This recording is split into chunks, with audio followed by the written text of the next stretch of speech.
चलिए, आवाज़ वगैरह ठीक ठाक है सब कुछ।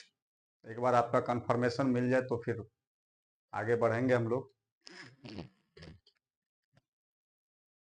चलिए, एक दिलखुश पंडित जी हैं, कह रहे हैं सब कुछ ठीक है, आगे बढ़िए। नहीं, एक बार कंफर्मेशन ज़रूरी रहता है।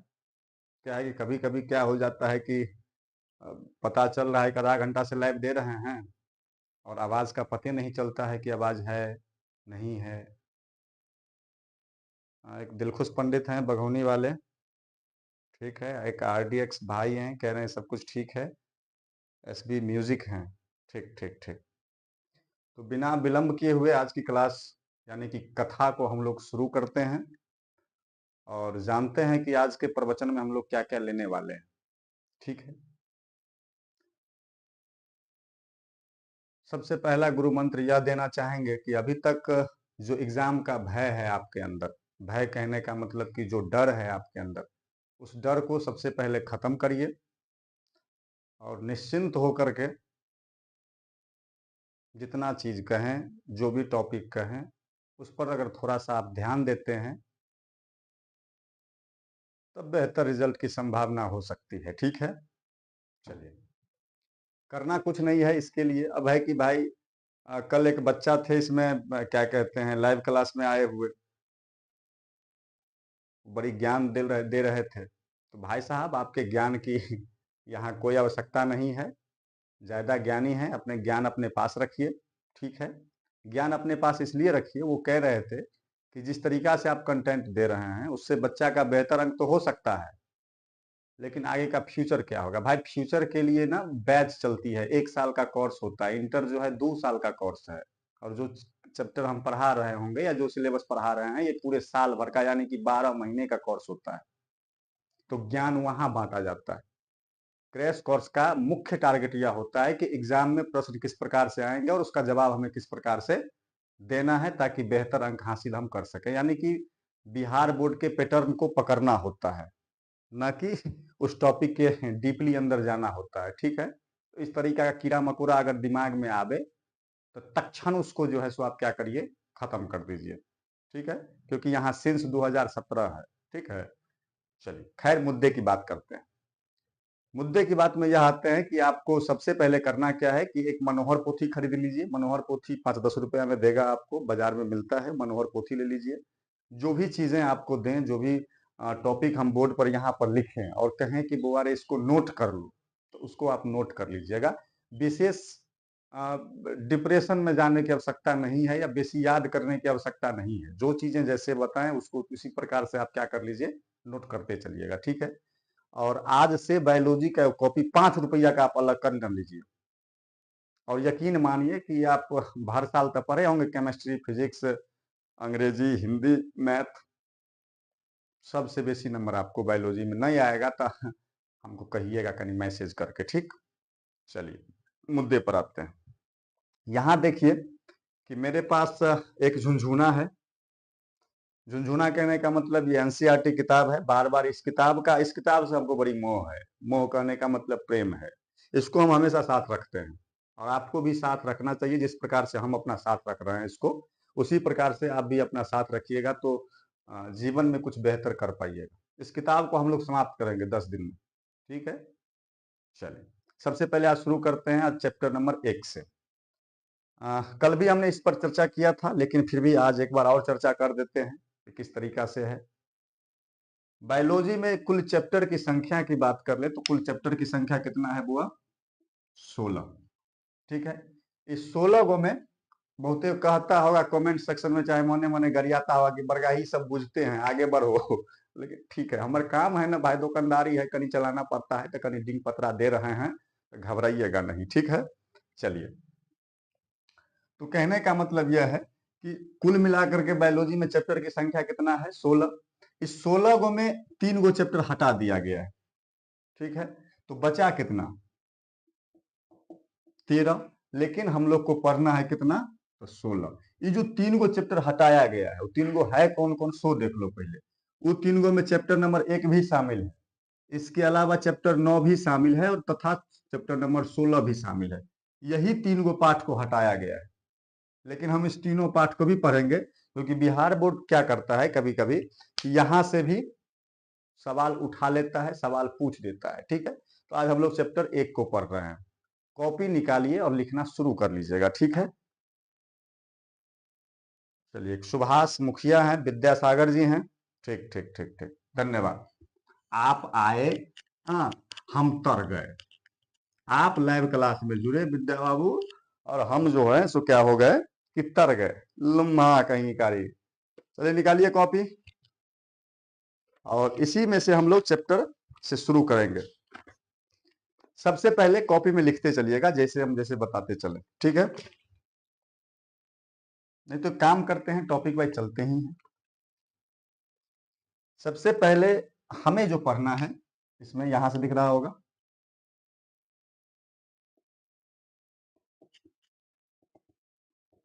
चैप्टर 1। ठीक है, चैप्टर 1 में सबसे पहले आप कॉपी में सिर्फ हेडिंग लिखिएगा। ठीक है, उससे आगे कुछ नहीं लिखना है। हेडिंग में हमको चैप्टर 1 में क्या क्या पढ़ना है, सबसे पहले हमें पढ़ना है जीवन अवधि। जीवन अवधि, इसके बारे में कल भी हम कुछ चर्चा किए थे। ब्लू जोन गेमर कह रहे हैं कि जो हम बोल रहे हैं। ठीक है ठीक है, चलिए चलिए, मुद्दे पर आइए, मुद्दे पर आइए। सबसे पहले इस चैप्टर में हम लोग पढ़ेंगे जीवन अवधि। आपको करना कुछ नहीं है, करना यह है कि कॉपी में लिख लीजिए चैप्टर 1 और जीवन अवधि, इसके आगे कुछ नहीं लिखना है। एक बार और सुनिएगा, जैसे मान लीजिए कि यह आपका पेज है, इस पेज में क्या कर लेना है कि ऊपर आप जो भी लिखते हैं, जय माँ सरस्वती, जय माँ भगवती, जो भी लिखना है वो लिख दीजिए, और यहाँ लिख दीजिए चैप्टर 1। उसके बाद सब पॉइंट बना करके लिख दीजिए जीवन अवधि। ठीक है, बस टॉपिक लिखना है और सुनना है कि हम क्या कह रहे हैं। उसके बाद इसके बारे में हम देंगे आपको। आरडीएक्स भाई करें welcome to TM class Baheri. चलिए चलिए, धन्यवाद। अब क्या है कि जीवन अवधि से संबंधित प्रश्न जो है वैसे पूछा जाता नहीं है कि जीवन अवधि क्या है, नहीं है, इसके बारे में अक्सर सवाल नहीं रहते हैं। हाँ, इन रेयर केस में कभी कभी क्या करता है कि कुछ जीवों का जीवन अवधि आपसे पूछ दिया जाएगा। उस वह जीव भी फिक्स है। जीव फिक्स यह है, उसमें केवल तोता के बारे में पूछता है। पता नहीं कि तोता से एकरा की प्रेम है। तोता कहने का मतलब पैरोट से पूछ देगा कि तोता का जीवन अवधि कितना वर्ष का होता है। इसका सिंपल सा आंसर है बुआरे 140 वर्ष। अब है कि जीवन अवधि होता क्या है। अगर मान लीजिए पूछ दिया क्वेश्चन में इस प्रकार से कि जीवन अवधि क्या होता है, हाँ, उचित उदाहरण के साथ जीवन अवधि को स्पष्ट करें। सवाल समझिएगा फिर से। अगर सवाल पूछ दिया, मान लीजिए कि जीवन अवधि क्या है, उचित उदाहरण के साथ जीवन अवधि को स्पष्ट करें, तो वैसी स्थिति में इसका जवाब हम लोग किस प्रकार से देंगे। इसमें कोनो बड़का रॉकेट साइंस एहन वाला नहीं है जो आपको समझ में ना आवे। सिंपली हम लोग इसको समझने के लिए थोड़ा सा हिंट लेंगे। हिंट में यह लेंगे कि जैसे जीवन अवधि पूछा, तो इसमें याद रखना है कि किसी भी जीव का जन्म से लेकर के और उसके प्राकृतिक मृत्यु के बीच का जो समय है ना, इसी समय को हम लोग क्या कहते हैं, जीवन अवधि कहते हैं। समझ में आया या फिर इसमें कोई दिक्कत है? नहीं समझे बातों को? हम जीवन अवधि के बारे में चर्चा कर रहे हैं। इसको अंग्रेजी में कहते हैं लाइफ स्पैन। इसमें सामान्य तौर पर ध्यान रखना है कि किसी भी जीव का जन्म से लेकर के प्राकृतिक मृत्यु के बीच के समय को हम लोग क्या कहते हैं, जीवन अवधि। जैसे कि कौन जीव कितना दिन जीता है। जैसे मान लीजिए पूछ देगा कि मनुष्य का जीवन अवधि कितना है, तब हम लोग 60 वर्ष या बायोलॉजी के हिसाब से 100 वर्ष कहते हैं। कुत्ता का कितना है, गाय का कितना है, भैंस का कितना है। उसी प्रकार से कभी कभी पूछ देता है कि तोता का जीवन अवधि कितना वर्ष का है। तो उसमें हम लोग आमतौर पर ध्यान रखेंगे, वैसे पूछता उसका है नहीं। मुद्दे की बात पर थोड़ा सा आगे बढ़ते हैं। आगे यह है बुआ कि अब इस चैप्टर में जो हमें पढ़ना है या फिर ध्यान रखना है, वह है जनन या प्रजनन। क्लियर है? जनन या प्रजनन को हमें समझना है। उसके बाद कॉपी में जहां पर आप लिखे थे, एसबी म्यूजिक करें क्या, ओके बाय सर। नहीं नहीं, बाय नहीं करिए, अभी तो शुरू हुआ है भाई, बाय नहीं करना है। उसके बाद इस चैप्टर में हमें ध्यान जो रखना है बुआ, वह यह ध्यान रखना है कि जनन क्या है। हेडिंग दे दीजिएगा कॉपी में, जनन। जहां पर बताए ना पॉइंट बना करके लिखते चलना है, 1 2 पॉइंट बना करके लिखते चलना है, वहीं पर एक नया टॉपिक लिख दिए जनन। ठीक है, इसमें इसके अलावा और कुछ नहीं लिखना है। सुभाष मुखिया कह रहे सर मेरा पोता भी लैब में है। अरे रे, यही पोता पोती करना है, एक मुद्दा पर आएगा तुम। यहाँ देखो, अब जैसे जनन क्या है, जनन से सवाल अक्सर पूछे जाते हैं कि जनन से आप क्या समझते हैं, हाँ, या जनन कितने प्रकार के होते हैं, या फिर सवाल आपसे पूछा जा सकता है कि किसी भी जीव के लिए जनन क्यों आवश्यक है। ये तमाम तरह के सवाल आपसे पूछे जाएंगे, ठीक है। तो ऐसी स्थिति में इसका जवाब हम लोग क्या देंगे। जनन के बारे में सामान्य रूप से आप ध्यान में रखिएगा कि किसी कोई भी जीव क्या करता है, अपने जाति या वंश को कायम रखने के लिए, अपने जाति या वंश को कायम रखने के लिए अपने समान संतान की उत्पत्ति करते हैं। अपने समान संतानी क्या करते हैं, उत्पत्ति करते हैं। और इसी प्रक्रिया को, इसी संपूर्ण प्रक्रिया को हम लोग क्या कहेंगे, जनन या प्रजनन कहते हैं। क्लियर है? नहीं समझे बातों को, इसको फिर से समझिए आप। ऐसे समझिए कि कोई भी जीव अपने जाति या वंश को कायम रखने के लिए अपने समान संतान की उत्पत्ति करता है। इसको तुम ऐसे समझो, जैसे मान लो हम हैं, अपने समान अगर संतान की उत्पत्ति हम नहीं किए तो आने वाले समय में हो सकता है कि हमें लोग भूल जाए। तो वैसी स्थिति में क्या होता है कि कोई भी जीव अपने जाति या वंश को कायम रखने के लिए एक विशेष प्रक्रिया की मदद लेते हैं। उस प्रक्रिया को हम लोग क्या कहेंगे, जनन या प्रजनन कहते हैं। इसमें सिंपल इतना ही ध्यान में रखना है। अब है बच्चा कि इसका प्रकार कितना होता है या कितने प्रकार के होते हैं। तो इसमें आपको ध्यान रखना है कि जनन जो होता है आमतौर पर ये कितने प्रकार के होते हैं, दो प्रकार के, लैंगिक, अलैंगिक। ठीक है। कॉपी में जहां पर आप लिखे हैं, जहां पर आपको बताया है कि वो पॉइंट बाय पॉइंट लिखते चलना है, वहां पर आप लैंगिक इस प्रकार से फिर सब टाइटल बना दीजिए आप। नहीं समझे बातों को, जहां पर आपको बताए ना कि पॉइंट बाय पॉइंट लिखते चलना है, वहीं पर क्या करना है कि इस प्रकार से भी आप थोड़ा सा एक पॉइंट बना दीजिए कि जनन, और जनन लिख करके ऐसे थोड़ा सा बना दीजिए आप। ठीक। अब जनन का हम लोग प्रकार पढ़ रहे हैं, तो जनन जो होते हैं आमतौर पर वो कितने प्रकार के होते हैं, दो प्रकार के, लैंगिक और अलैंगिक। अब इस दोनों में कभी कभी क्या करता है कि आपसे अंतर पूछ देगा कि लैंगिक जनन क्या है या अलैंगिक जनन क्या है, या सवाल आपसे पूछे जा सकते हैं। सवाल के पैटर्न पर ध्यान दीजिएगा। या सवाल पूछे जा सकते हैं आपसे कि लैंगिक और अलैंगिक में अंतर स्पष्ट करें। या सवाल ऐसे भी पूछ सकता है कि लैंगिक जनन से आप क्या समझते हैं, उदाहरण सहित व्याख्या करें। यही क्वेश्चन को इधर कॉपी पेस्ट कर देगा कि अलैंगिक जनन से आप क्या समझते हैं, उदाहरण सहित व्याख्या करें। तो ऐसी स्थिति में इन तमाम सवालों का जवाब हम कैसे देंगे, इस चीजों को थोड़ा सा समझना पड़ेगा हमें। तो ये बड़ी ही आसान है, इसको नॉर्मल तरीका से आप समझिए। ये कहीं बना दिए हैं बांटने के लिए दोनों को, ठीक है। चलिए, अब जैसे लैंगिक जनन है, इधर है अलैंगिक जनन। इसमें ध्यान रखिएगा, केवल जितना पॉइंट बोलते जा रहे हैं उसको केवल, इसमें बुआ दो जनक भाग लेंगे। यानी कि जनक कहने का मतलब जीव, यानी कि लैंगिक जनन में संतान की उत्पत्ति करने के लिए आमतौर पर दो जीवों की आवश्यकता होती है, जिसमें एक नर होगा, एक मादा होगी। लेकिन इसमें यानी कि अलैंगिक जनन में केवल एक जीव सक्षम होता है संतान की उत्पत्ति करने में। ठीक है। अगला देख लीजिए। अगला हम लोग ध्यान में रखेंगे कि लैंगिक जनन में शुक्राणु और अंडाणु का निर्माण होता है। कहने का मतलब सिंपली एक लाइन में याद रखिएगा कि युग्मक का निर्माण इसमें होगा, लेकिन इसमें युग्मक का निर्माण नहीं होगा। तीसरा बात हमें ध्यान में रखना है इसमें लैंगिक जनन में, इसमें निषेचन की जो प्रक्रिया है वह होगा, लेकिन इसमें निषेचन की प्रक्रिया नहीं होगा। अब है कि निषेचन होता क्या है, तो निषेचन में सामान्य रूप से आप ध्यान में रखिएगा इसमें कि नर युग्मक और मादा युग्मक के मिलने की प्रक्रिया को हम लोग क्या कहते हैं, निषेचन कहते हैं। तो स्वाभाविक सी बात है कि युग्मक इसमें बना है, यानी कि शुक्राणु और अंडाणु इसमें बना है, तो इसी में ना निषेचन होगा। इसमें तो युग्मक है ही नहीं है, तो निषेचन होगा कहां से, इसीलिए निषेचन भी नहीं होगा।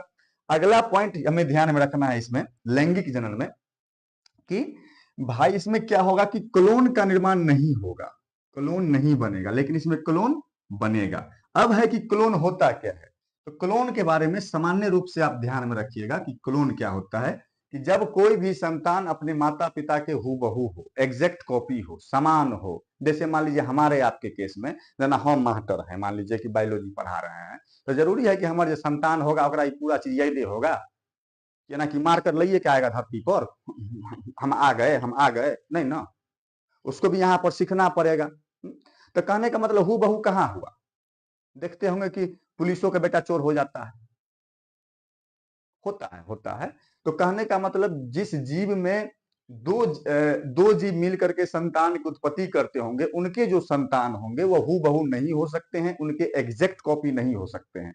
लेकिन यहां ध्यान में रखना है कि जब संतान की उत्पत्ति में एक जीव भाग लेते हैं और उनके जो संतान होते हैं वो संतान अपने जनक के हूबहू होगा, एग्जैक्ट कॉपी होगा, सभी गुण उसमें समान होगा, और वैसे संतान को ही हम लोग क्या कहते हैं, क्लोन कहते हैं।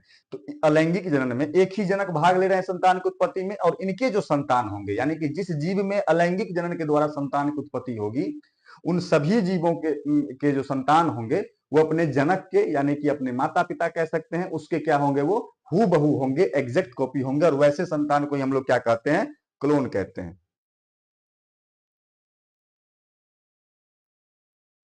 ठीक ठीक ठीक। चलिए 1 मिनट का समय दीजिए, कहीं हम देख लें लुम्मा सबको कथी कथी कर रहा है। कहाँ गया कंट्रोल माइनस, ठीक है, एक बेर और,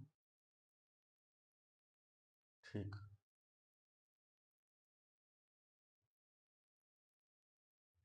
अरे देखो एगो दूगो की किया है कि मतलब लाइक नहीं किया है, देख रहा है खाली, टिप टिप टिप टिप करके लाइक नहीं कर रहा है, इसमें खाली थेथोलॉजी बतिया रहा है।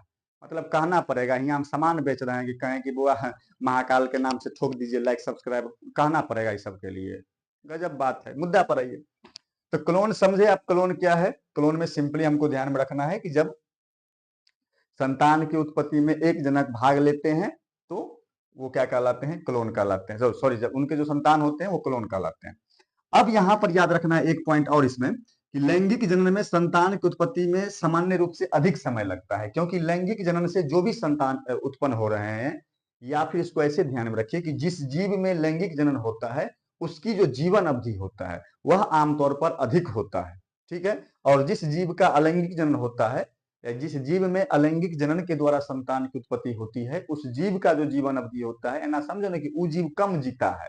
जिस जीव में अलैंगिक जनन होता है वो जीव कम में जीता है धरती पर, और जिस जीव में लैंगिक जनन होता है वह अधिक जीता है। तो भाई अधिक जिएगा तो उसमें संतान की उत्पत्ति भी अधिक समय में होता है, और जो जीव कम जीता है उसमें संतान की उत्पत्ति भी क्या होता है, बहुत ही कम समय में ही हो जाता है। तो ये 5 अंतर आप थोड़ा सा क्या करिएगा, याद रखिएगा। क्लियर है यहाँ तक में कोई दिक्कत? चलिए ठीक। अब इसमें हम थोड़ा सा आगे बढ़ते, इसको भी थोड़ा सा नोट कर लीजिएगा कॉपी पर, इसको नोट करते चलिएगा ताकि आपका आपको आसानी थोड़ा सा होते रहे। आगे बढ़ते हैं। अब है कि थोड़ा सा हमें अलैंगिक जनन के प्रकार से भी सवाल पूछे जाते हैं इस चैप्टर में, उसको थोड़ा सा हम लोग देख लेते हैं। अब है कि अलैंगिक जनन के प्रकार। चलिए सबसे पहले हम यहाँ पर ये देख लेते हैं कि अलैंगिक जनन क्या है, यानी कि असेक्सुअल रिप्रोडक्शन क्या है। अलैंगिक जनन बहुत ही आसान सा टॉपिक है, इसमें उतना मगजमारी करने की आवश्यकता नहीं है। अगर मान लीजिए आपसे पूछ दिया गया कि अलैंगिक जनन से आप क्या समझते हैं, 100 उदाहरण स्पष्ट करें। मान लीजिए उदाहरण आपको नहीं ध्यान पर है, लेकिन अलैंगिक जनन तभी बताए हैं, इसके बारे में नहीं कुछ हो, मान करके ऐसे चलिए आप सपोज करिए कि क्वेश्चन नंबर 5वां था, 5वां क्वेश्चन था, आपसे पूछा गया था कि अलैंगिक जनन से आप क्या समझते हैं, तो इसका जवाब हम लोग कैसे देंगे। तो सबसे पहले करना कुछ नहीं है, लिखेंगे कि भाई उत्तर 5 ना के एरो दे देंगे, ठीक है। यहाँ एक चीज थोड़ा सा ध्यान में रखिएगा, किसी भी प्रश्न को जवाब देते समय, कि जो जिस टॉपिक पर सवाल पूछा गया हो, या जो टॉपिक आपसे मान लीजिए पूछा गया है कि भाई ये किसे कहते हैं या इससे आप क्या समझते हैं, इतना तो जरूर आपके पास माथा होगा, खपड़िया होगा, कि आप जो है किसी भी प्रश्न को पढ़ करके, किसी भी सवाल को पढ़ करके उसमें किस चीज के बारे में पूछा गया है इतना तो पता लगा लीजिएगा। जैसे मान लीजिए हम कह रहे हैं कि 2-3 लाइन का कोनो सवाल लिखल है, अब बहुत बच्चा क्या होता है कि यहाँ पढ़ रहा है तो यहाँ क्या लिखा था वो भूल गया, यहाँ पढ़ रहा है तो यहाँ वाला बात भूल गया। तो ऐसी स्थिति में हमें क्या करना है कि भाई किस टॉपिक के बारे में इस प्रश्न में पूछा गया, टॉपिक को सबसे पहले ढूंढना है। तो मान लीजिए कि अलैंगिक जनन के बारे में पूछा गया था किसी भी प्रश्न में, तो अब उसका जवाब हम लोग कैसे देंगे। और आमतौर पर यह सवाल आपसे पूछा ही जाएगा 2 नंबर में, इसमें कोनो ऐसा बड़का रॉकेट साइंस नहीं है। चलिए, तो इसमें हम लोग क्या करेंगे सबसे पहले कि जैसे अगर पूछा गया था क्वेश्चन कि अलैंगिक जनन से आप क्या समझते हैं मान लीजिए, तो हम लोग क्या करेंगे, उत्तर 5 लिख करके से एरो देंगे और इस टॉपिक को हेडिंग बनाएंगे। हेडिंग ऐसे बना दिए मान लीजिए कि अलैंगिक जनन, ऐसे हेडिंग बना करके ऐसे बुनका दे देंगे। अब ये तो एगो लाइन में था, उसके बाद अगला लाइन होगा। एग्जाम में, बिहार बोर्ड के एग्जाम में सबसे बड़ी बात यह है कि लिखने का पैटर्न पता होना चाहिए बच्चों को। नहीं समझ में आ रहा है बातों को, क्या कर रहे हैं आप? कभी कभी आप देखे होंगे या 10th में आप इस बात का अनुभव किए होंगे कि जो लड़का आपके कॉपी से देख करके लिखा या जिसको आपने हिंट दिया या जिसको आपने बताया, उसको आपसे बेहतर अंक है। ऐसा आप नोटिस जरूर किए होंगे। उम्मीद था, संभवतः हमें जहां तक अनुभव है इस बात का कि आपने ऐसा अनुभव किया होगा कि जिसको आपने बताया वह आपसे बेहतर अंक ले आया। ये चीज कैसे हुआ भाई? यह ऐसे हुआ कि आपको नहीं पता था। क्या क्या नहीं पता था? आपको उसका जवाब तो पता था, लेकिन भाई उसका जवाब हमें कैसे लिखना है या कैसे प्रस्तुत करना है, सबसे इंपॉर्टेंट यह होता है कि आप जवाब लिखते कैसे हैं। गप समझ में आ रहा है? तो वही चीज बता रहे हैं यहाँ पर कि जैसे एक क्वेश्चन पूछा गया कि अलैंगिक जनन से आप क्या समझते हैं, तो इसका जवाब कैसे देंगे। अलैंगिक जनन लिख दिए, इसे डैश बना दिए, अब इसे हम लोग लिख देंगे। अभी बताए ना कि यह आमतौर पर एक जनन की एक ऐसी विधि है जिसमें कोई भी जीव अपने जाति या वंश को कायम रखने के लिए अपने समान संतान की उत्पत्ति करते हैं। इसमें युग्मक का निर्माण नहीं होता है, अर्थात इसमें शुक्राणु और अंडाणु नहीं बनते हैं, इसमें निषेचन की प्रक्रिया नहीं होती है, इसमें क्लोन बनता है, अर्थात इससे उत्पन्न संतान अपने जनक के हूबहू होते हैं। यह तमाम, इसमें संतान की उत्पत्ति में बहुत ही कम समय लगता है। ये तमाम तरह की बातें हमें सेट कर लेना है माइंड में। गप समझ रहे हैं? एक अब्दुल जवार जी हैं, ये कह रहे हैं सर सबसे ज्यादा कौन से चैप्टर से क्वेश्चन पूछता है? अरे अब्दुल भाई, क्या है कि सबसे ज्यादा जो क्वेश्चन है जेनेटिक्स से पूछा जाता है। आप निश्चिंत रहिए, आप इस पर नहीं फोकस करिए कि आ, आप इसके लिए नहीं घबराइए कि भाई कौन से चैप्टर से क्वेश्चन रहेगा और कौन से चैप्टर से सवाल नहीं रहेगा। आप निश्चिंत होकर देखिए ना भाई, आप काहे ला मगजमारी कर रहे हैं? हाँ हाँ हाँ, टेंशन नहीं लेना, हम है ना। फिर गजब बात है। चलिए, तो अलैंगिक जनन वाला बात याद हो गया कि इसमें क्या हमें लिखना है क्या नहीं लिखना है। 5 लाइन बोले हैं, फिर से सुनिएगा, ये आगे काम आएगा हमको कि अलैंगिक जनन किसे कहते हैं। इसमें हम लोग क्या क्या लिखेंगे कि यह जनन की एक ऐसी विधि है जिसमें कोई भी जीव अपने जाति या वंश को कायम रखने के लिए संतान की उत्पत्ति करते हैं। इसमें शुक्राणु और अंडाणु का निर्माण नहीं होता है, अर्थात युग्मक का निर्माण नहीं होता है। इसमें निषेचन की प्रक्रिया नहीं होती है। फिर उसमें आप ठाट जोड़ देंगे कि भाई इसमें शुक्राणु अंडाणु नहीं मिलते हैं। उसके बाद जोड़ देंगे कि भाई इससे उत्पन्न संतान क्लोन होते हैं, यानी कि इस जनन या प्रजनन से उत्पन्न संतान जो होते हैं अपने माता पिता के हूबहू या एग्जैक्ट कॉपी होते हैं, समान होते हैं। इस प्रकार के जनन में संतान की उत्पत्ति में बहुत ही कम समय लगता है। इतना बात तो ध्यान में आ जाएगा। अब बढ़ते हैं हम लोग थोड़ा सा आगे, ठीक है। अब देखिए, अब क्या है कि अलैंगिक जनन का हमें प्रकार समझना है कि अलैंगिक जनन कितने प्रकार के होते हैं, ठीक है। इसको हेडिंग बना दीजिए। अलैंगिक जनन के जैसे ही प्रकार की बात आएगी तो अलैंगिक जनन का 6 प्रकार है। और इससे एक एसके रॉयल किंग हैं, ये कह रहे हैं कि हमको डर लग रहा है एग्जाम से। एक काम करो, तुम आओ कभी कटघारा पर, तुमको जंतर देते हैं, जंतर देंगे तुम ठीक हो जाओगे, ठीक है। मुद्दा पर ध्यान दो। तो अलैंगिक जनन का 6 प्रकार होता है और इससे भी कभी कभी प्रश्न देखने को मिलते हैं। और वह 6 प्रकार है क्या क्या और उससे कैसे हम लोग जवाब देंगे, उसका थोड़ा सा आप यहां पर नोटिस करिए।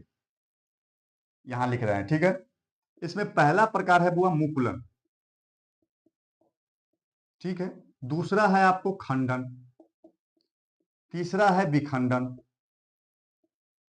चौथा है कह सकते हैं बीजाणु जनन,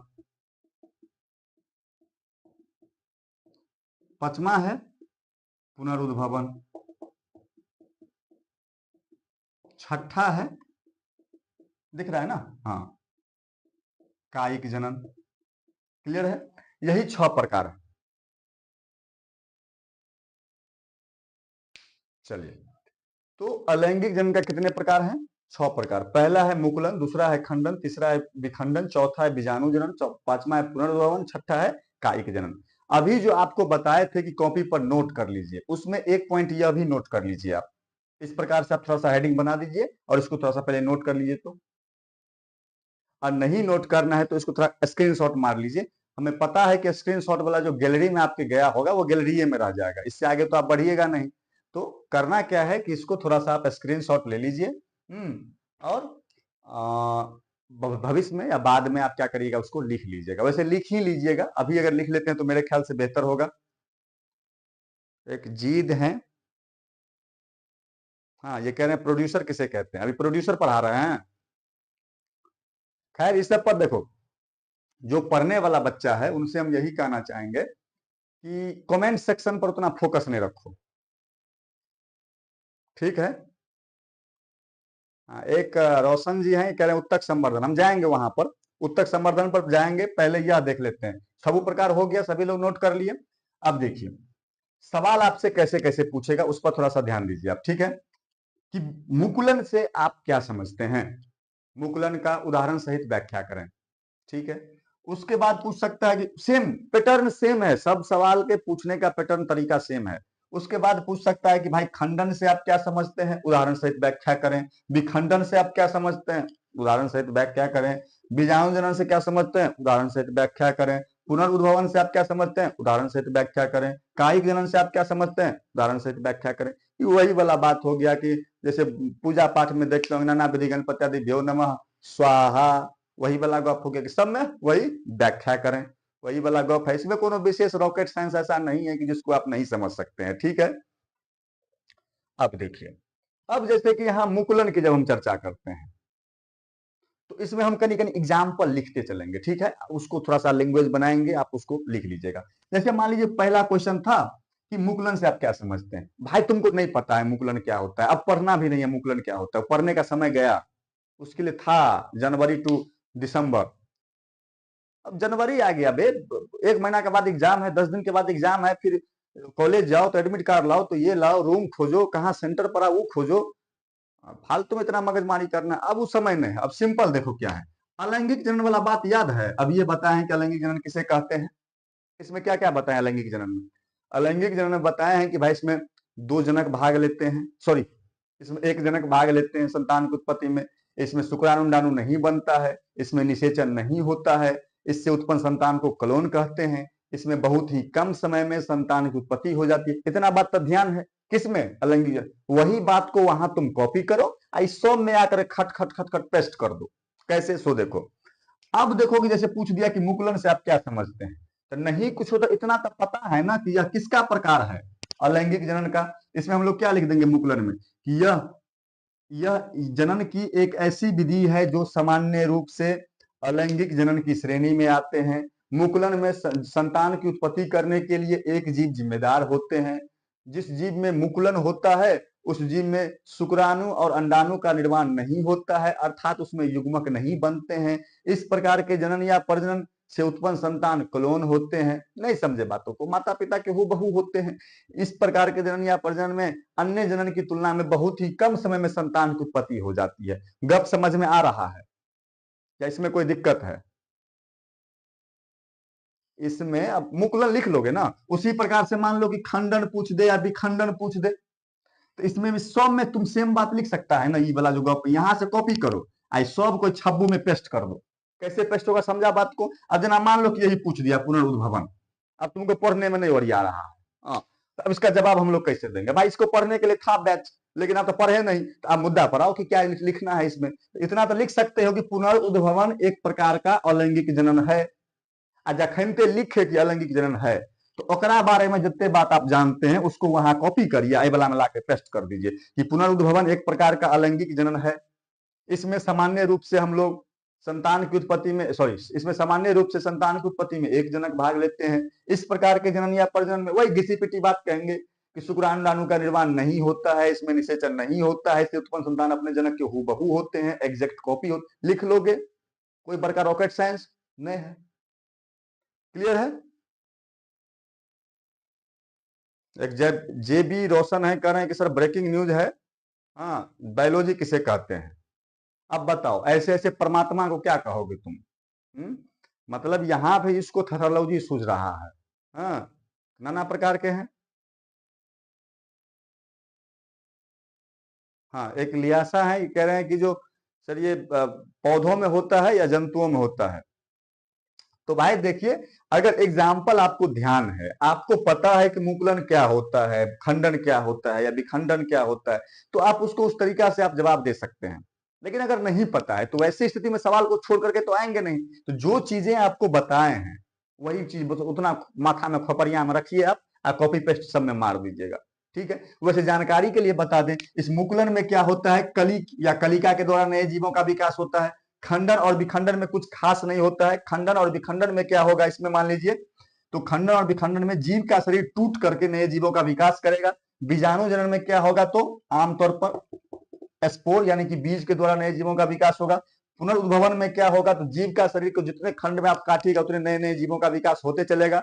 उसके बाद है कि कायिक जनन में क्या होगा, तो जब पौधा कहीं किसी भाग से नए पौधे का विकास होता है तो उसे हम लोग क्या कहेंगे, कायिक जनन या कायिक प्रजनन कहते हैं। क्लियर है यहां तक। अब देखिए क्या है कि कायिक जनन से संबंधित एक टॉपिक है।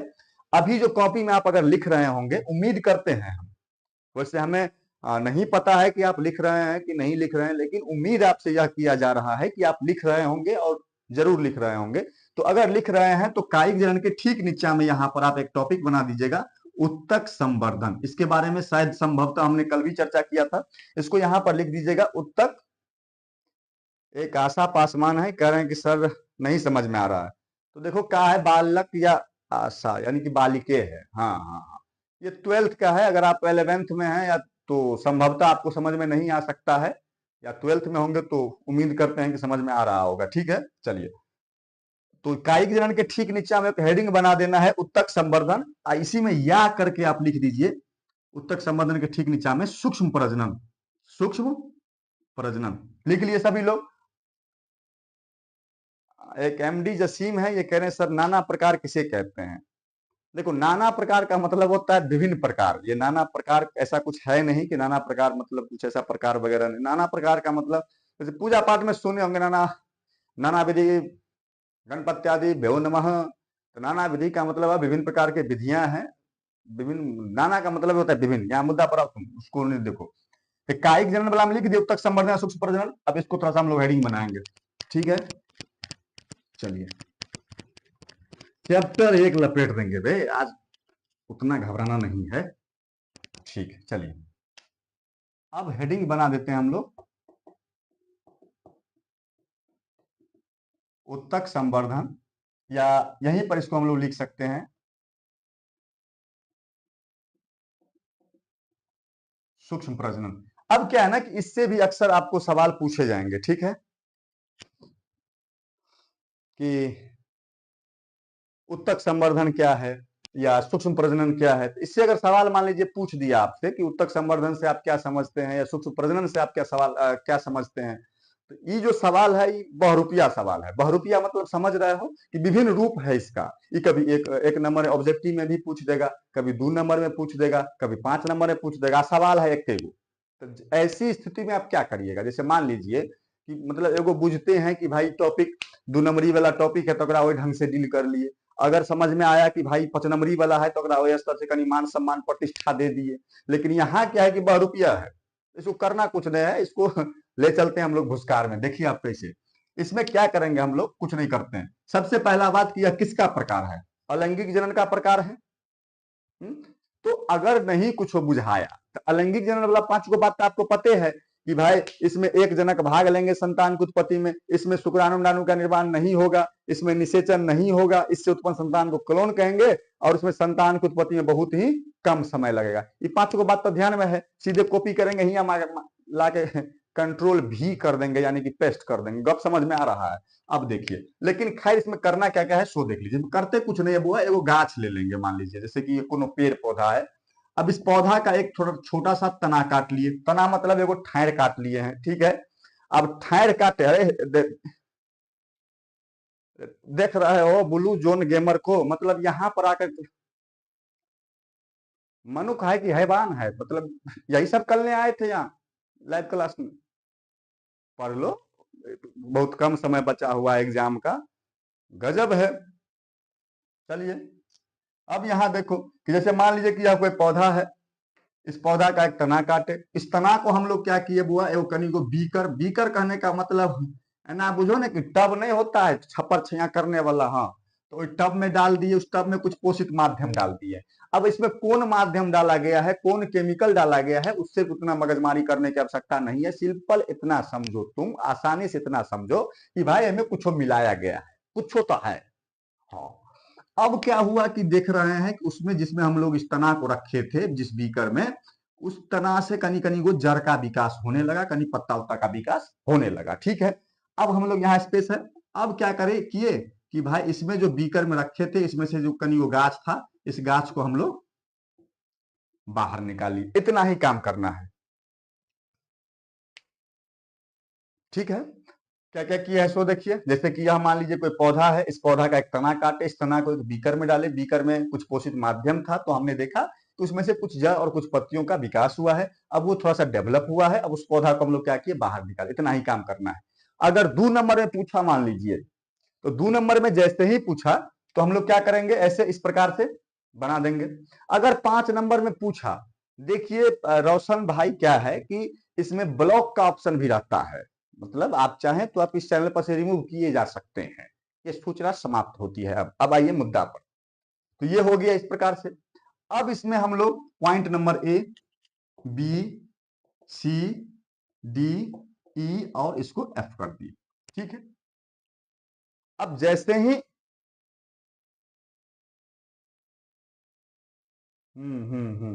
अब जैसे ही मान लीजिए कि इस प्रकार से हम चित्र बना दिया, अगर मान लीजिए कि उत्तक संवर्धन आपसे 2 नंबर में पूछा, तो जैसे ही उत्तक संवर्धन 2 नंबर में पूछा तो आप उसके बारे में कुछ कुछ चीजें ऐसे अगर नहीं याद है आपको तो ये फिगर बना करके आप आ जाइएगा। तो 2 नंबर रखल है झोरा में, जेबी में, अगुलका पछुलका कोनो जेबी में 2 नंबर रखल है, कोई काट नहीं सकता है। लेकिन अगर मान लीजिए 5 नंबर में पूछ दिया तो हम लोग कैसे इसका जवाब देंगे। तो इसमें क्या होगा कि इसमें फिगर का नहीं वो छोट है, 5 नंबर पूछा है कहीं फिगर के नंबर कर देंगे, इतना ही माथा लगाना है, बेसी माथा लगाने की जरूरत नहीं है इसमें। नहीं समझे बातों को हम क्या बोले। अगर 2 नंबर में पूछा है तो फोटो के साइज कहीं छोट रहेगा, और जखन तो 5 नंबर पूछ दिया तो फोटो के साइज कहीं नंबर हो जाएगा, इतना ही अंतर करना है। अब लिखना क्या है सो देख लीजिए। इस यहाँ फिगर बना दिए, उसके बाद डैश देकर के हमको क्या लिखना है, यहां सीधे लिखेंगे हम लोग उपरोक्त चित्र में, उपरोक्त चित्र में निम्न क्रियाएं की गई है। अब point number A, B, C, D करके अपना हम लोग लिखते चलेंगे। ए में हमने क्या किया है, एक जनक पौधा लिया,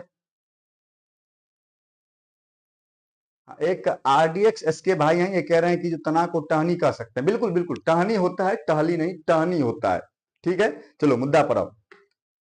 अब है कि ए में हमने क्या किया, जनक पौधा ले लिया है, बी में हमने क्या किया, जनक पौधा से तना को काटा है, सी में हमने क्या किया, तना को एक बीकर में डाला है, सी में क्या हमने क्या, सॉरी सी में तो हो गया, उस बीकर में हम लोग कुछ पोषित माध्यम भी डाल दिए हैं। डी में हम लोग देख रहे हैं कि उसमें से कुछ जड़ वगैरह का विकास हुआ है, उसके बाद देखें उस पौधा का थोड़ा कहीं और विकास हुआ है। तुम एगो काम करना, अगर 5 नंबर में पूछा है तो एगो में एक पत्ता निकालना, अगला में 2 पत्ता निकाल देना, अगला में 3 पत्ता, अपने हाथ में है, इसमें उतना मगजमारी करने की आवश्यकता नहीं है। लास्ट में हम लोग एफ में क्या किए हैं, तो उस बीकर से टब से पौधजनक पौधे शिशु पौधे को हम लोग थोड़ा सा निकाल लिए हैं। कोई दिक्कत है इसमें? चलिए, तो ये इस प्रकार से हमारा जो टॉपिक था उत्तक संवर्धन या कह सकते हैं कि सूक्ष्म प्रजनन, ये समाप्त होती है। अच्छा एक चीज और बताइएगा, यहां से एक सवाल और पूछता है कि उत्तक संवर्धन या सूक्ष्म प्रजनन, उत्तक संवर्धन या सूक्ष्म प्रजनन एक प्रकार का अलैंगिक जनन है, सिद्ध करें। इसका जवाब हम लोग कैसे देंगे, कोई बता सकते हैं, कोई बच्चा?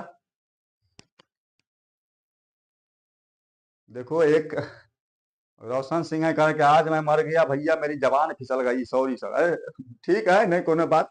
हाँ चलो मुद्दा पर आओ। तो हम ये कहे कि अगर मान लीजिए सवाल,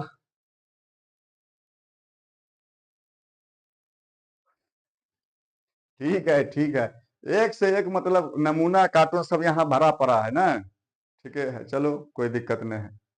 हाँ, तो हम सवाल समझिए हम क्या कर रहे हैं। क्वेश्चन पूछ दे मान लीजिए कि उत्तक संवर्धन या सूक्ष्म प्रजनन एक प्रकार का अलैंगिक जनन है, सिद्ध करें या स्पष्ट करें। तो इसका जवाब हम लोग कैसे देंगे, तो इसका जवाब हम लोग ऐसे देंगे कि भाई क्योंकि उत्तक संवर्धन या सूक्ष्म प्रजनन में हम लोग देख रहे हैं कि नए संतान की उत्पत्ति के लिए, ठीक है, यानी कि नए जीवों की उत्पत्ति के लिए एक जनक भाग ले रहे हैं, यानी कि एक ही पौधा पार्टिसिपेट कर रहा है, इसीलिए हम लोग इस प्रकार के जनन या प्रजनन को उत्तक संवर्धन की हम लोग।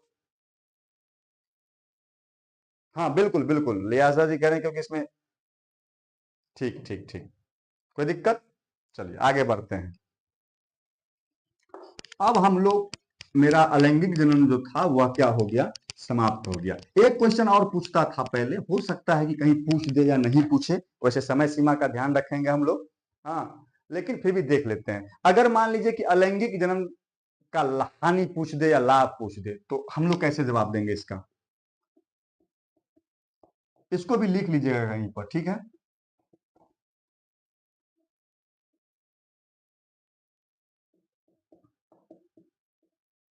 लाभ या अलैंगिक जनन का, जहां बताए ना कि जिस कॉपी में लिखने के लिए, उसी कॉपी में आपको क्या करना है कि इस प्रकार से पहले लिखिए, तो हेडिंग बनाइए, तो ठीक है।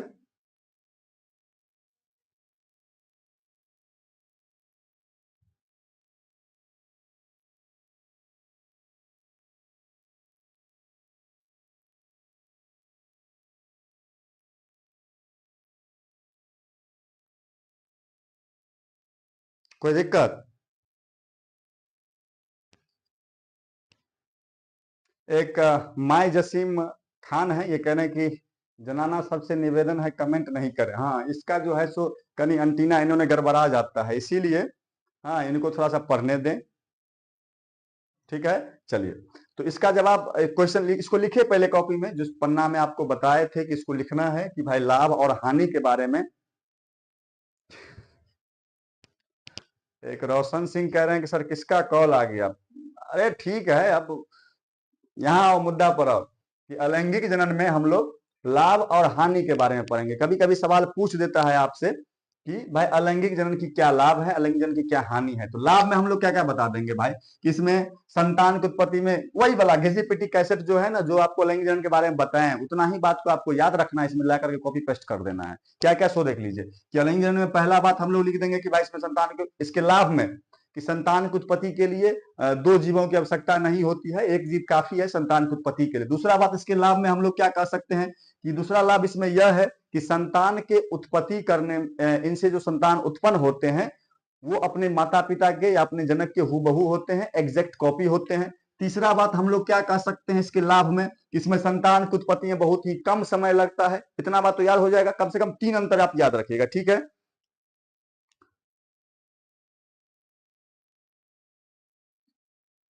चलिए, अब हानि की बात हम लोग कर लेते हैं कि अलैंगिक जनन की क्या हानियां हैं। तो अलैंगिक जनन की अगर हानि की हम लोग बात कर लें, तो इसमें इसका सबसे बड़ा हानि यह है कि इससे उत्पन्न संतान के जीने की संभावना बहुत ही कम होती है। दूसरा बात हम लोग कह सकते हैं कि इस प्रकार के जनन की हानि यह है कि इससे जो संतान उत्पन्न होते हैं वो जैव विकास में कोई अपनी भूमिका अदा नहीं करते हैं, क्योंकि वो अपने जनक के हूबहू रहेंगे, एग्जैक्ट कॉपी रहेंगे। तो आने वाले समय में क्या हो सकते हैं कि उनका जैव विकास के क्षेत्र में किसी भी प्रकार की भूमिका नहीं होगी। उसके बाद तीसरा हानि हम लोग क्या कह सकते हैं इसका, अलैंगिक जनन का, कि बदलते वातावरण के अनुसार इस प्रकार के जो जीव हैं वो, राव साहब 45 कह रहे हैं कि सर थोड़ा सा स्पीड।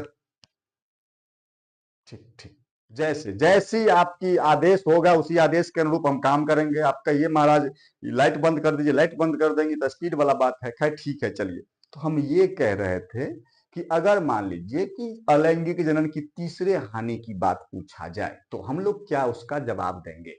तो अलैंगिक जनन की तीसरे हानि में हम लोग यह कह सकते हैं कि इस प्रकार के जनन से जो संतान उत्पन्न होते हैं वो बदलते वातावरण के अनुसार एडेप्ट नहीं कर पाते हैं, अपने आप को कह सकते हैं इसको समझने के लिए ऐसे कि अपने आप में उस वातावरण के अनुसार फिट नहीं खा सकते हैं, जिसके परिणाम स्वरूप वो जीव जो हैं वो क्या होते हैं, विलुप्त या फिर गायब हो जाते हैं। अब समझ में आ रहा है। चलिए, अब मुद्दा पर आइए।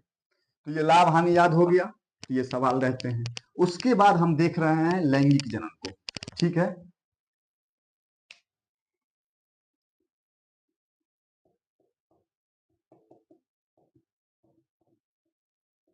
ठीक है, अपने कॉपी में जहां पर बताए थे कि इसको नोट करते चलना है, वहीं पर इसको क्या कर लीजिएगा आप, थोड़ा सा नोट कर लीजिए इसको। लैंगिक जनन को अब हम लोग थोड़ा सा पढ़ने वाले हैं। अभी तक हम देख रहे थे अलैंगिक जनन के बारे में, अलैंगिक जनन के प्रकारों के बारे में कि अलैंगिक जनन कितने प्रकार के होते हैं।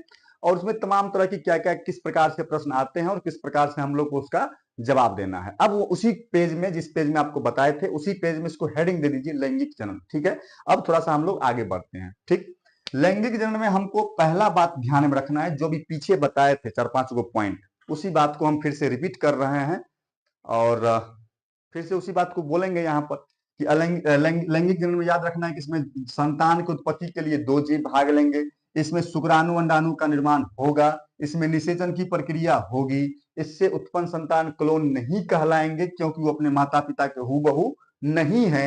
इसके बाद हम लोग कह सकते हैं कि इसके संतान की उत्पत्ति में आमतौर पर अधिक समय लगता है। ये 5 पॉइंट ध्यान हो गया?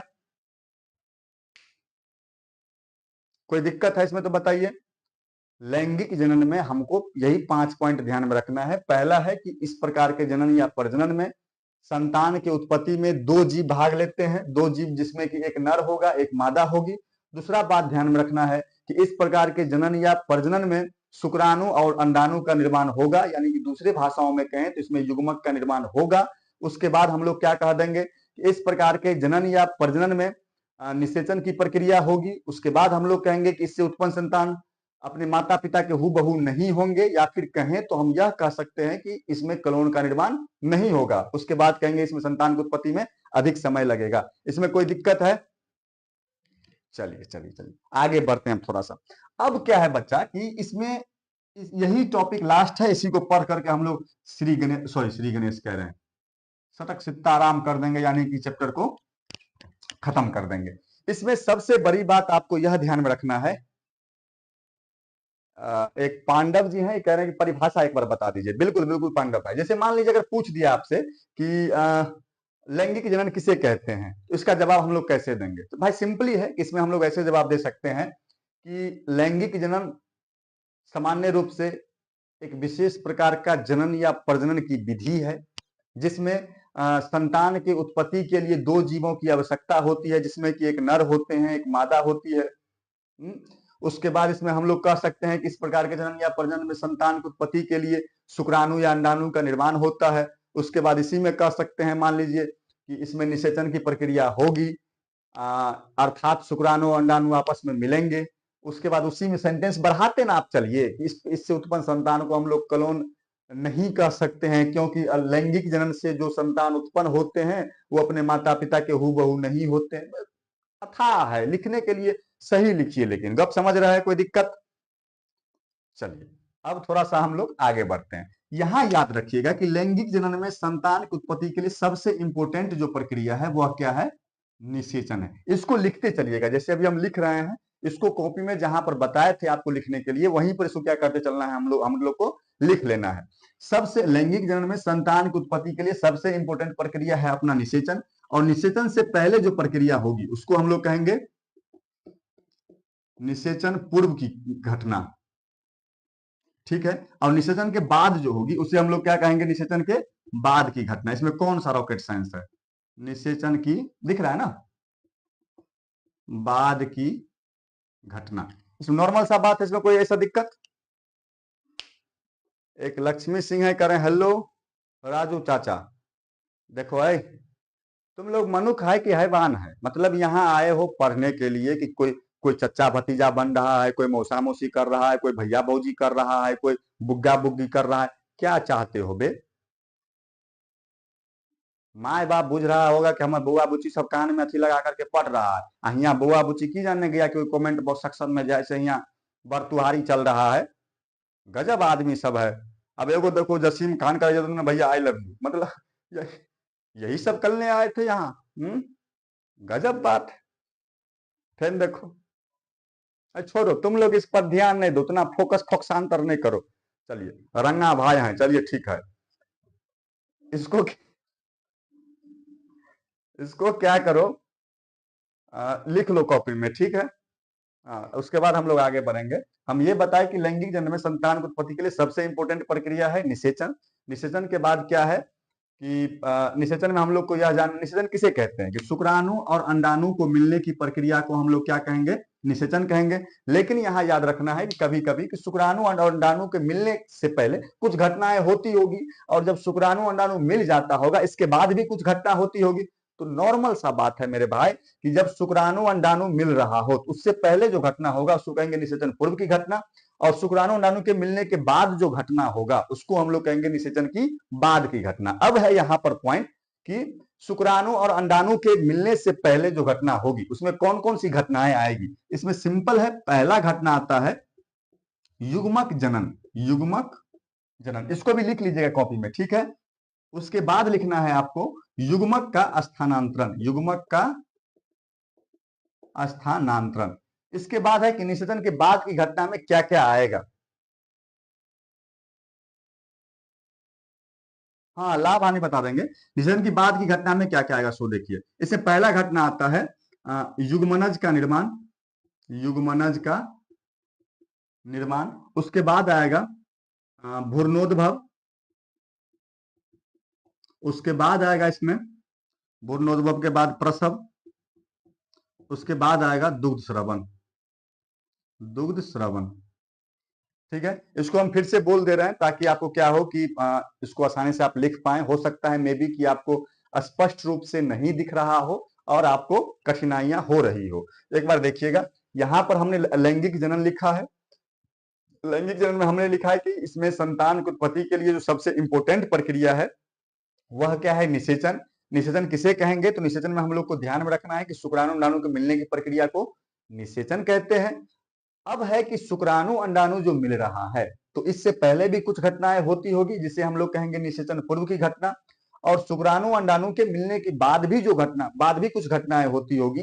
तो जो घटना शुक्राणु अंडाणु के मिलने के बाद होती है, अर्थात दूसरे भाषाओं में हम कहें तो इसको ऐसे समझ सकते हैं कि जब निषेचन के बाद जो घटना होती है उसे कहते हैं निषेचन के बाद की घटना। में कोनो रॉकेट साइंस है ये नहीं है, ठीक है।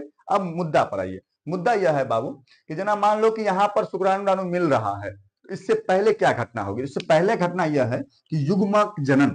युग्मक जनन किसे कहेंगे, तो नॉर्मल सा बात है, युग्मक का बनना युग्मक जनन कहलाता है। इसमें थोड़ा सा आप ध्यान में रखिएगा, यहां लिख देते हैं युग्मक। ये दो प्रकार के होते हैं, नर युग्मक और मादा युग्मक। क्लियर है, नर युग्मक हो जाएगा अपना शुक्राणु और मादा युग्मक हो जाएगा अंडाणु। अब क्या करेगा, इसी में जनन जोड़ दिया, युग्मक जनन बन गया, शुक्राणु जनन हो गया, अंडाणु जनन हो गया। इसको भी कहीं पर लिख लीजिएगा कॉपी में, ठीक है, बेहतर रहेगा एग्जाम के लिए। तो यहां पर युग्मक जनन हो गया। अभी बताया ना कि युग्मक दो प्रकार के होते हैं, नर युग्मक मादा युग्मक। नर युग्मक में लिख दिया शुक्राणु, मादा युग्मक में लिख दिया अंडाणु। इसी में जनन जोड़ दिया शुक्राणु जनन, इसी में जनन जोड़ दिया अंडाणु जनन। यह हो गया युग्मक जनन। तो युग्मक जनन किसे कहेंगे, तो इसमें नॉर्मल सा गप है कि युग्मक बनने की प्रक्रिया को युग्मक जनन कहेंगे। शुक्राणु जनन किसे कहेंगे, तो शुक्राणु बनने की प्रक्रिया को शुक्राणु जनन कहेंगे। अब पूछ दिया कि अंडाणु जनन किसे कहेंगे, तो अंडाणु बनने की प्रक्रिया को हम लोग अंडाणु जनन कहेंगे। क्लियर है, कोई दिक्कत। अब इसमें थोड़ा सा बात और भी ध्यान में रखना है कि कभी कभी क्या करता है कि शुक्राणु जनन और अंडाणु जनन में अंतर पूछ लेता है। तो इसमें नॉर्मल सा बात आपको ध्यान में रखना है कि जिस प्रक्रिया में शुक्राणु बनेगा शुक्राणु जनन, जिस प्रक्रिया में अंडाणु बनेगा अंडाणु जनन। जो प्रक्रिया, यह प्रक्रिया नर में होगी शुक्राणु वाला, यह प्रक्रिया मादा में होगी। शुक्राणु वाला जो प्रक्रिया है वह जन्म के बाद होगी, अंडाणु वाला जो प्रक्रिया है वह जन्म से पहले होगी। इस प्रक्रिया में 4 शुक्राणु का निर्माण होगा, इस प्रक्रिया में 1 अंडाणु का निर्माण होगा। नॉर्मल सा बात है मेरे भाई, इसको थोड़ा सा आप क्या करिएगा, ध्यान में रखिएगा। अब देखिए, युग्मक तो बन गया, निषेचन से पहले युग्मक जनन की प्रक्रिया तो हो गई, युग्मक बन गया, यानी कि शुक्राणु अंडाणु बन गया। लेकिन क्या है कि शुक्राणु बना होगा नर के शरीर में, अंडाणु बना होगा मादा के शरीर में। जब तक दोनों पास में नहीं आएंगे निषेचन की घटना नहीं होगी। तो उसके लिए एक सबसे इंपॉर्टेंट घटना है युग्मक का स्थानांतरण। अब यहां पर हो गया युग्मक का स्थानांतरण हो गया, यानी कि नर युग्मक मादा युग्मक के पास में आ गए। जैसे ही नर युग्मक मादा युग्मक के पास में आया, एक घटना क्या है, निषेचन हो गया अपना, ठीक है। अब निषेचन यानी कि शुक्राणु अंडाणु मिला। जैसे ही शुक्राणु अंडाणु मिलेगा एक नया कोशिका का निर्माण होगा जिसे हम लोग कहेंगे युग्मक, युग्मनज। तो निषेचन के बाद की घटना में यह आ जाएगा युग्मनज का निर्माण होना।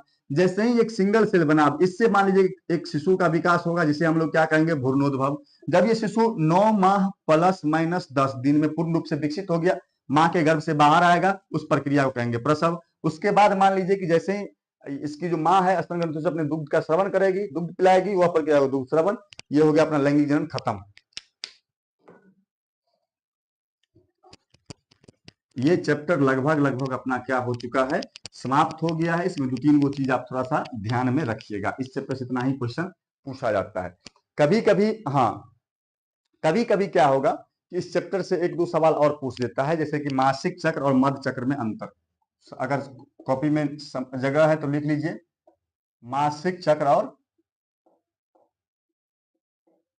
मध्य चक्र। ठीक है, कॉपी में अगर जगह है तो इसको आप लिख सकते हैं, मासिक चक्र और मध्य चक्र। 1 मिनट कहीं सिस्टम देख लिया जाए भाई, कहाँ गया भाई, कंट्रोल माइनस। ठीक है, अरे लाइक ठोकते जाओ, लाइक ठोकते जाओ, गर्दा उड़ाते जाओ, ठीक है। हाँ हाँ हाँ, लाइक की संख्या में एक भारी कमी है नहीं चलेगी। अभी देखे हैं जा करके बहुत सारे लोग में ऐसे हैं जो बस आनंद ले रहे हैं प्रोग्राम का, लेकिन ठोक नहीं रहे हैं लाइक। ये बड़ी ही उस अशोभनीय कह सकते हैं कि बात है, बताइए। अब हम यहाँ पढ़ाएं कि हम कहें कि भाई लाइक ठोको, ये करो वो करो, गलत बात है। चलिए, एमडी जसीम खान कह रहे हैं कि मासिक चक्र बताइए थोड़ा एक्सप्लेन करके। हाँ, थोड़ा यही जरूरी ये है। हाँ, हम समझ रहे हैं ना कि किसको कौन टॉपिक में समस्या होगा, हम बुझते हैं कनी मन। हाँ, कहीं करे पर हो, यहाँ पर देखो क्या है, मासिक चक्र और मध्य चक्र। अक्सर इससे अंतर पूछेगा 2 मार्क का। अगर मासिक चक्र मान लीजिए 5 नंबर में आपसे पूछ दिया, तो इसका सीधा अर्थ बनता है कि वह क्वेश्चन चैप्टर नंबर 3 से पूछा गया है। अगर मासिक चक्र 2 नंबर में पूछा गया है तो यह क्वेश्चन किस चैप्टर का होगा, चैप्टर नंबर 1 का होगा। कोई दिक्कत? चलिए, अब देखिए इसमें क्या करेंगे हम लोग, मासिक चक्र और मध्य चक्र में सिंपली है कि दोनों जो है किसमें होगा, मादा में होगा। अंतर केवल इतना है कि एक होगा प्राइमेट्स में और दूसरा होगा नन प्राइमेट्स में। यानी कि आप पढ़े होंगे इसको, प्राइमेट्स नन प्राइमेट्स 11th का टॉपिक है। नहीं पढ़े हैं तो इसको ऐसे समझो तुम, सिंपल भाषा में, हटाओ गैप के लेने के लिए। यह होगा 2 पैर वाला जीव में, यह होगा 4 पैर वाला जीव में। बाद बाकी दोनों में प्रक्रिया जो है क्या है, वो दोनों में प्रक्रिया समान है। कृष्णा कुमार देख रहे हो, ये मतलब हाँ, इसमें सिंपली हम लोग ध्यान रखेंगे कि यह होगा 2 पैर वाला में, यह होगा 4 पैर वाला में। इस दोनों घटना में क्या होता है कि जीव के जनन अंगों में कुछ सक्रिय परिवर्तन होता है। जैसे मान लो कि यह कोनो मादा है, इसका यह आंतरिक दीवार है, गर्भाशय की आंतरिक दीवार है, जिसको हम लोग इंडोमेट्रियम कहते हैं। पहले समझ लेना पूरा बात, और तब समझ में नहीं आएगा तो हमको बोलना। यही टूट जाता है एक चक्रीय घटना के रूप में, जैसे टूट गया फिर बन गया, टूट गया फिर बन गया, टूट गया फिर बन गया, टूट गया फिर बन गया, गर्भाशय की आंतरिक दीवारें। और ये हार्मोनल एक्टिविटी होता है, हर एक जीव में एक निश्चित समय अंतराल के बाद ये होते रहता है। अभी जो हम बोल रहे हैं ये लिखना है एग्जाम में, ये कोनो गप नहीं है कि सुन रहे हो तुम कर ले मचे, नहीं नहीं, ये सब लिखना है एग्जाम में। हाँ, अगर मान लो कि पूछ दिया तुमसे कि भाई मासिक चक्र और मध्य चक्र में क्या अंतर है, तो सिंपल अंतर हम लोग इतना ही कह सकते हैं कि इसका एक फिक्स ड्यूरेशन होता है, इसका कोई फिक्स ड्यूरेशन नहीं है। अलग अलग जीवों का इसमें समय भी अलग अलग होती है। यह आमतौर पर 2 पैर वाले जीव जैसे कि मनुष्य है, बंदर है, चिंपैंजी है, हाँ, उनके मादाओं में होती है, या गाय भैंस कुत्ता बिल्ली इत्यादि में होता है। मासिक चक्र आमतौर पर एक ऐसी चक्रीय घटना है जो एक निश्चित समय अंतराल के बाद उस जीव के मादाओं में संपन्न होती है। इसमें भी हम लोग सेम बात लिख देंगे। कोई दिक्कत है तो बता सकते हैं। चलिए, तो ये नॉर्मल बात है, इसमें ऐसा कोनो खास नहीं है। उसके बाद इसको लिख लिए थे ना उसी कॉपी में, जहां पर बताए थे कि इसको नोट कर लेना है, उसी पे क्या करना है हम लोग को, थोड़ा सा इसको नोट कर लेना है। अब देखिए थोड़ा और आगे बढ़ते हैं इस चैप्टर में, समय लगभग हो गया है और इसको यहीं पे हम लोग क्या करेंगे, खत्म करेंगे। ठीक है, एक अथर रॉक 8252 है। अब इनका नाम नहीं ओरिया रहा है हमको पढ़ने में। ये कह रहे हैं कि जो हम नहीं लिखे हैं, तो नहीं लिखे हैं तो लिख लीजिएगा। ये तो ऑनलाइन क्लास है, तो बाद में भी आप वीडियो देख करके रुक रुक के आप लिख लीजिएगा, स्क्रीनशॉट मार करके बाद में देख लीजिएगा, अपना मुद्दा पर आइए। उसके बाद इसी चैप्टर में है लैंगिकता, थोड़ा सा कि मतलब जैसे कि द्विरूपता किस जीव में होता है, एक रूपता किस में होता है, इसको ऐसे समझिए ना, एक लिंगी द्विलिंगी सब पढ़े होंगे ना, उभयलिंगी सब, तो ये नॉर्मल बात है। तो इसमें थोड़ा सा हम लोग ध्यान में रख लेंगे, जैसे कि देखिए ना, कभी कभी पूछ देगा आपसे कि एक लिंगी, ठीक है, उसके बाद पूछ देगा द्विलिंगी, उसके बाद आपसे पूछ देगा उभयलिंगी। कोई आदमी बताएगा इसका अंतर, इसका सॉरी अंतर पूछ रहे हैं, एकलिंगी का एग्जाम्पल बताओ कोई आदमी। इसमें लाइव क्लास में जितने भी बच्चे जुड़े हुए हैं वो बता सकते हैं कि एकलिंगी जीव का एग्जाम्पल कोई आदमी है ऐसे बताने वाले, तो बताइए थोड़ा सा, एक ऐसा जीव का नाम बताइए जो एकलिंगी हो।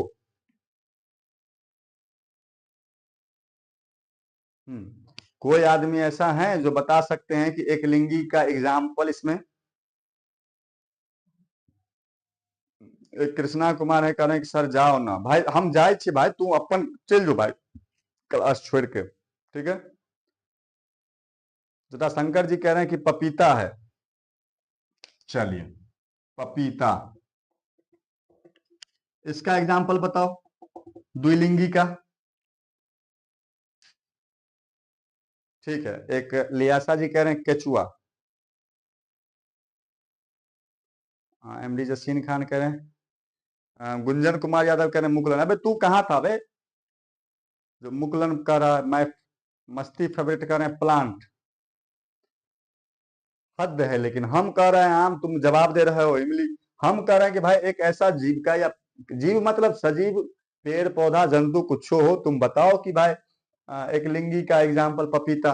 ठीक है, हाँ चलो, द्विलिंगी का example S R Yadav present कह रहे हैं कि केचुआ। चलो ठीक है, द्विलिंगी का एग्जाम्पल क्या होगा?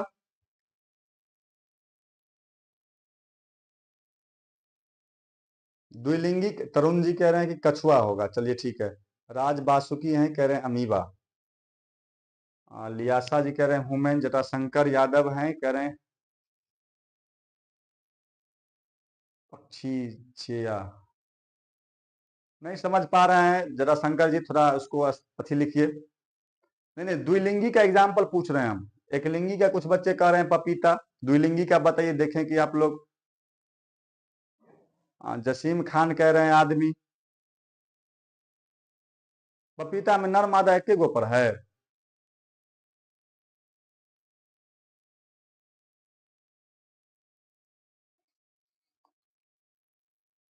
चलो, सुभाष मुखिया कह रहा है कि दिल्ली में बम गिर गया है, हम लोग भाग रहे हैं।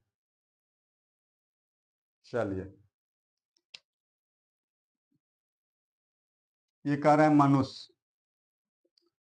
उभयलिंगी का एग्जाम्पल क्या हो जाएगा? केचुआ। मोहन कुमार कह रहे हैं बानर। चलिए चलिए चलिए, ठीक ठीक ठीक। एक जसीम खान कह रहे हैं सर हम दक्षिण में जाए छी। नहीं नहीं, आखे नहीं जाए के भाई दक्षिण में। मुद्दा पर आओ, वहां पढ़ाई लिखाई पर ध्यान दियो। जोंक, ठीक है चलो देखो। हाँ मक्का है, ये सब है। तो ये जो है ना, ये लास्ट टॉपिक था इस चैप्टर का, ऐसा कुछ खास नहीं था इसमें, नॉर्मल है ये सब। ये सब क्या है कि आपको लिंक के आधार पर कि किस जीव में, जैसे कुछ जीव आप जानते हैं कि जिसमें क्या होता है। हाँ, जैसे मान लीजिए कि कुछ जीव ऐसा होता है कि जिसमें आ, एक ही जीव शरीर पर दो दो लिंग होते हैं, जैसे कि नर मादा हो गया, जैसे कि मक्का हो गया, एक ही जीव पर नर मादा है। उसके बाद मान लीजिए जैसे कि केचुआ हो गया ना। उसके बाद जैसे कि हम लोग जानते हैं पपीता के पेड़ में कि नर जनन तंत्र अलग पौधा पर है, मादा जनन तंत्र अलग पौधा पर है। मनुष्य के केस में भी हम लोग देखते हैं कि नर जनन तंत्र एक अलग जीव शरीर पर है, मादा जनन तंत्र एक अलग जीव शरीर पर है। तो इसी प्रकार से इसको उभयलिंगी, द्विलिंगी, एकलिंगी बनाया गया है। कभी कभी उभयलिंगाश्रयी, एक लिंगाश्रयी, द्विलिंगाश्रयी, नॉर्मल सा बात है, इसमें कोई ऐसा रॉकेट साइंस नहीं है। ये रहा हमारा आपका एनसीईआरटी। ठीक है, अब इसको हम लोग थोड़ा सा देख लेते हैं क्या क्या हुआ, क्या क्या छूट गया। ठीक है, ये उसके पहले तो था जीवन अवधि के बारे में, इसको हम लोगों ने अभी पढ़ा है। उसके बाद अलैंगिक जनन के बारे में हम लोग देख रहे थे कि अलैंगिक जनन के इसी प्रकार सबके बारे में हम लोग जानकारी लिए हैं। उसके बाद लैंगिक जनन के बारे में चर्चा हुआ है, अभी हम लोग किए हैं। लैंगिक जनन में निषेचन से पूर्व की घटना की का चर्चा की है, जिसमें युग्मक जनन वगैरह था इसमें। उसके बाद इसमें देख रहे हैं जीवों में लैंगिकता की चर्चा यहाँ पर की गई है, उभयलिंगाश्रयी वगैरह के बारे में अभी देख रहे थे हम लोग। उसके बाद इसी चैप्टर में हम लोग युग्मक स्थानांतरण के बारे में, यहाँ देखिए युग्मक स्थानांतरण के बारे में पढ़े थे। उसके बाद निषेचन के बारे में पढ़े हैं, निषेचन के पश्चात घटना यानी कि निषेचन के बाद की घटनाओं के बारे में पढ़े हम लोग। एक ये कह रहे हैं जीके वाला ऋतु कह रहे हैं कि बायोलॉजी में तो डर लग रहा है। अबे डरो नहीं भाई, ठीक है, हाँ निश्चिंत रहिए आप।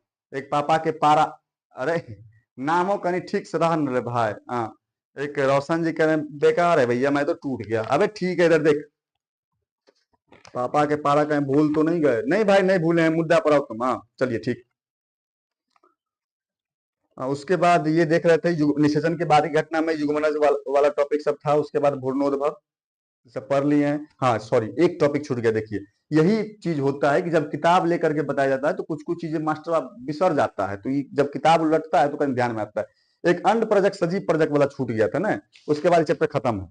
ठीक है, उसके बाद नेक्स्ट चैप्टर हम लोग शुरू करेंगे। एक टॉपिक छूट गया था, इसको थोड़ा सा देख लेते हैं कि ये नॉर्मल बात है, कभी कभी ऑब्जेक्टिव में खाली पूछता है। अंड प्रजक और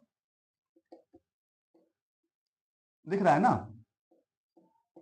सजीव प्रजक। तो अगर इस दोनों में कभी कभी, हाँ हाँ हाँ,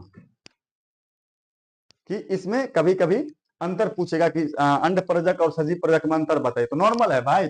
जे अंडा देता है वो कथी है? अंड प्रजक। और जे बच्चा देता है वो कथी है? सजीव प्रजक। हो गया, खत्म है। इनमें कथी एग्जाम्पल समझेगा? एकर एग्जाम्पल कुत्ता बिलाई आदमी कर देना, इसका एग्जाम्पल क्या कहता है? मुर्गा मुर्गी सांप सब अपना लिख देना, हो गया खत्म। कोई दिक्कत? अंड प्रजक सजीव प्रजक समझे पहले। अरे जो जीव अंडा देता है, जैसे कि मुर्गी उर्गी हो गया ना, सांप उप हो गया।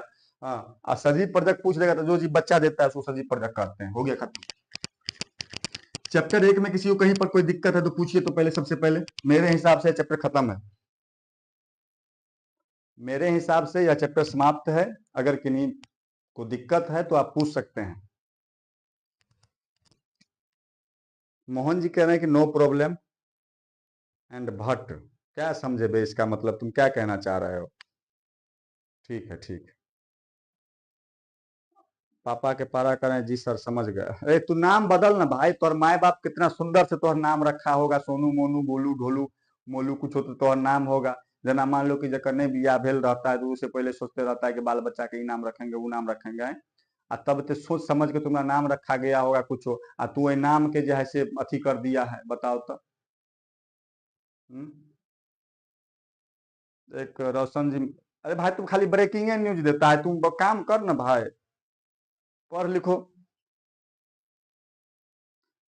रॉयल किंग का सर पीछे का नहीं बता रहे हैं, पीछे का ही था भाई। चैप्टर 1 खत्म किए हैं, इसमें किसी को कोई दिक्कत है तो बताइए, नहीं दिक्कत है तो आगे बढ़ेंगे। आगे क्या बढ़ेंगे, आज के लिए इतना ही।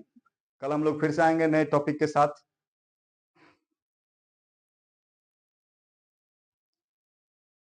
एक आरडीएक्स एसके भाई कह रहे हैं कि अब की बार बायोलॉजी में 80 पार होगा, बिल्कुल। मौसम ओबेराय कह रहे हैं सर आप अभी किताब से करो, ठीक है। हाँ, अभी किताब पर फोकस करो, अच्छा रहेगा। ठीक। तो अगर किसी बालक बालिका को दिक्कत होगा तो नीचे जो नंबर चल रहा होगा पट्टी पर, उसमें क्या करना है आपको? अपना नाम लिख करके आप भेज दीजिएगा। संभवतः आपके प्रश्नों का जवाब दिया जाएगा उसमें। ठीक है। हिस्टेक्टोमी नहीं समझ पा रहे हैं लियासा भाई? आप व्हाट्सएप पर उसको भेज दीजिएगा तो हम देख लेंगे थोड़ा सा। पापा के पास सर आप ही नाम लिखे थे, हो सकता है नाम लिखे होंगे। मोहन कुमार हैं, कह रहे हैं खेलेगा फ्री फायर। अबे ठीक है, चलो चलिए, धन्यवाद। चलिए, आपका रात्रि शुभ हो। और जितना टॉपिक लिखे हैं उसको कॉपी में प्रयास करिएगा लिख लेने का, और उसको डील करने का प्रयास करिएगा। लास्ट बार हम यह कहना चाहेंगे कि जितना टॉपिक अभी आपको हम लिख करके दिए, या जितना टॉपिक आपने यहाँ से छापा है अपने मनोहर पोथी में, उस तमाम टॉपिक पर क्या करना है, एक लंबा चौड़ा लेख आपको प्रस्तुत करना है। जैसे कि हमने लिखा था कि अलंगी जन का 6 गो प्रकार लिख देते, आप प्रयास करिएगा उस 26 प्रकार को लिखने का। लिख सकते हैं आप, लिख लीजिएगा।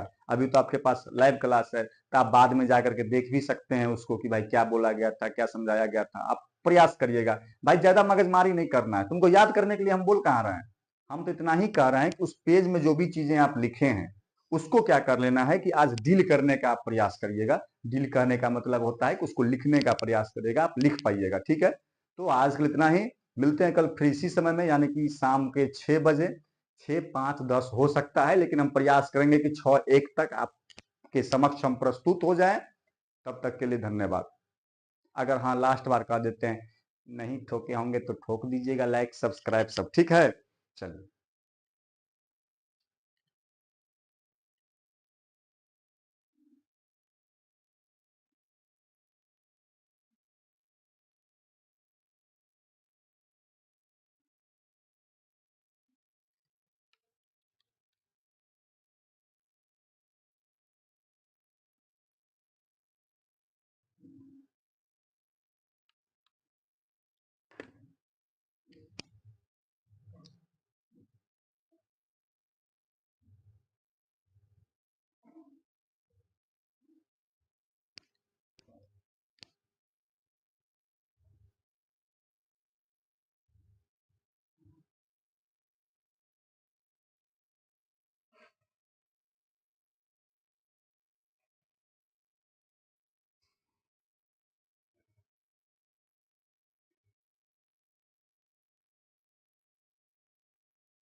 अरे कोई कोई 2 बार ठोक दिया लाइव, अच्छा लाइक, एक के बार ठोकना था। बताओ, एक से एक कार्टून सब है, 2 बार ठोक दिया वो कमे हो गया।